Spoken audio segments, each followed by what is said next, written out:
केकावली भाग 41. शरण आलेल्यांवर तू तातडीनं कृपा करतोस ते तर खरंय. इकडे मीही तुझ्या विनवण्या करतो आहे, हेही खरंच आहे. मग नडतंय कुठे?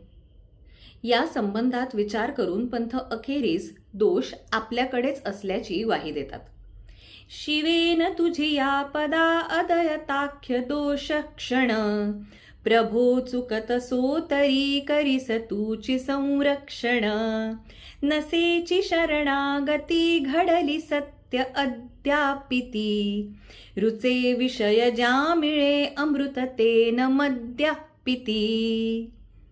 हे सर्व समर्था, निष्ठुरपणाचा दोष तुझ्या पावलांना चुकून सुद्धा अगदी पळभर देखील स्पर्श करत नाही. आम्ही वेडेवागडे वागतो तरी तूच आम्हाला सांभाळून घेतोस. असं असूनही माझा अद्याप उद्धार होत नाही, याचं कारण काय? तर तुला तशा प्रकारे म्हणजेच नितांत श्रद्धेनं अनन्य भावानं शरण येण्याची क्रिया माझ्याकडून अजून घडली नाहीये. हे कशावरून? तर मला इंद्रिय सुखाची गोडी आहे. अजूनही ज्यांना आता अमृत मिळालं आहे ते दारूला शिवत नाही.